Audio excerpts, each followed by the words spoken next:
Peace, what's going on, guys? It's your boy Serrano. Welcome back to the channel, and as always, thank you for coming back to watch another video.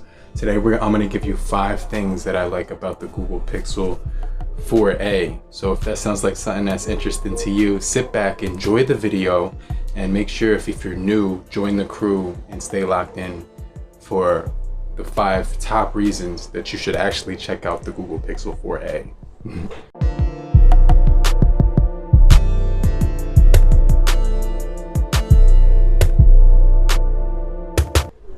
Hey guys, so the first thing that you might want to check out when it comes to the Pixel 4a this year is just the price, guys.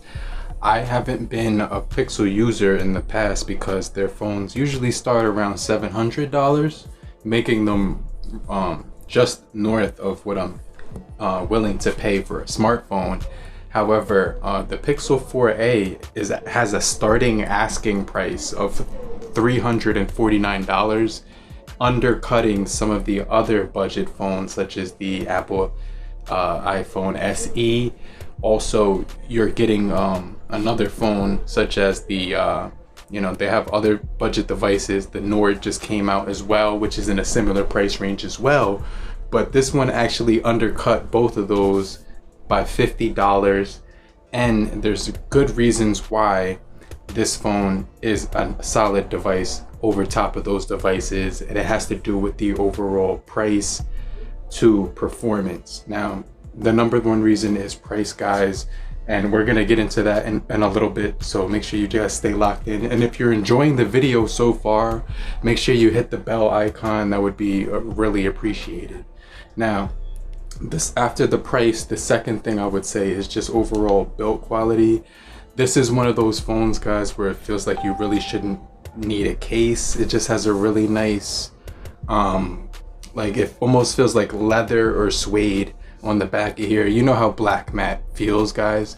It's really just really nice on the touch. When you feel it on your fingertip, no slipperiness on it.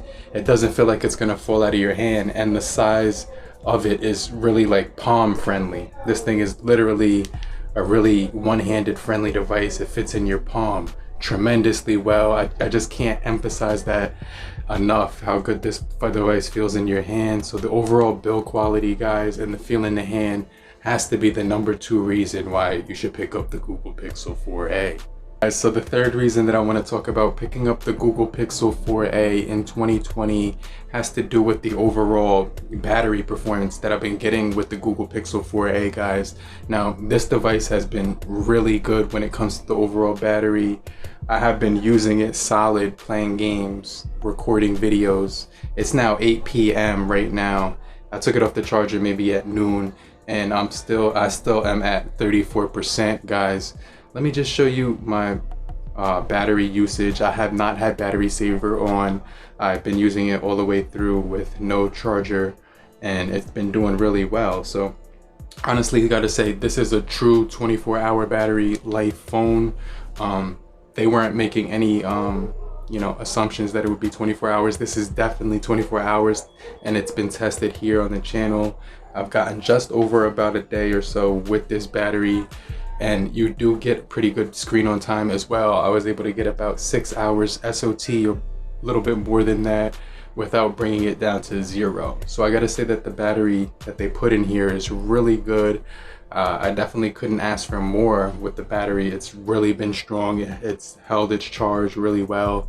It has this adaptive feature on the battery mode where it'll actually adapt to your own performance and adjust to what you do on a normal daily basis. So I gotta say that the battery life is really good. A sub would be tremendous if you're enjoying the video so far, but battery, price, and build. Now the fourth reason, guys, has to do with just the overall simplicity of the camera, guys. So battery, the first is price, second is build, then the battery, but the fourth is the overall camera, guys. So we're getting a point and shoot camera here, 13 megapixels, 12.2 megapixels on the back, 8 on the front.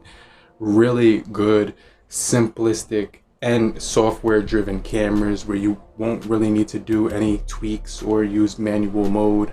Everything is point and shoot except for the portrait and the dark mode features. You do get some additional features like time lapse, slow motion, but Guys, the cameras perform really well. I can't emphasize that enough. But check out some of the selfies, some of the, you know, footage of the portraits, the video as well. It was just really, really good, guys. I can't stress that enough.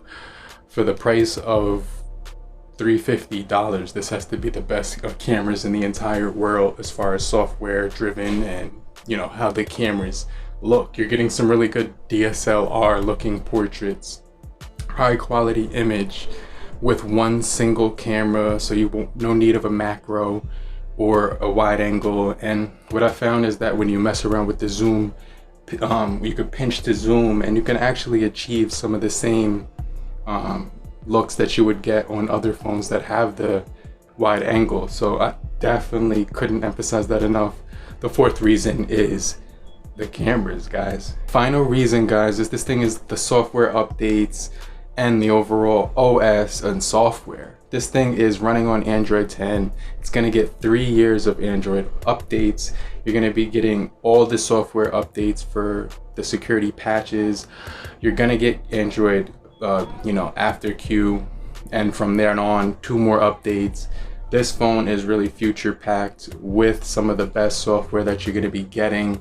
Honestly, I am part of Team Pixel just as far as loving their devices. I mean, this thing is tremendously good, customizable, simplistic, really stock.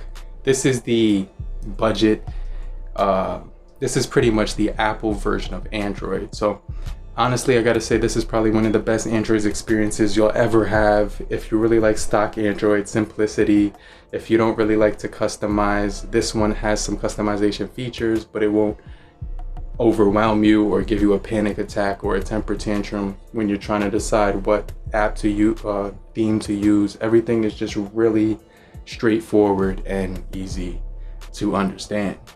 Can I add one more reason? This is just another reason why I do love the Pixel 4a, guys.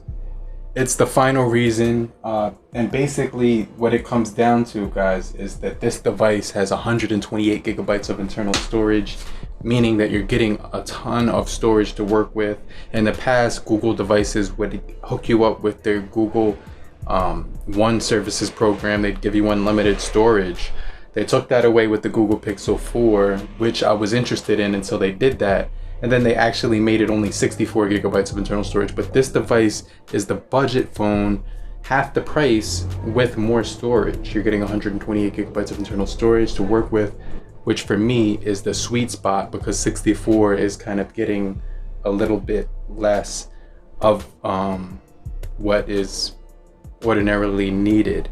So unless you would actually expand the storage with an SD card, you don't have to expand the storage on here, and there isn't a way to do so anyway. But the fact that they added expandable, not expandable storage, the fact that they added 128 gigabytes of internal storage would add the icing on the cake and just make this device the complete budget device of 2020. But if you did enjoy the video, make sure to give it a big thumbs up. I definitely appreciate every last one of you for checking out the videos on the top reasons to buy the Pixel 4a in 2020. But if you found it in your hearts to hit the bell icon and show your support, get notified for more videos just like this so you can stay tuned for the latest smartphone reviews and updates. But it's your boy Serrano. I appreciate you guys for watching, but in the meantime, have a great morning, afternoon, evening, but depending on where you are, later crew. Peace.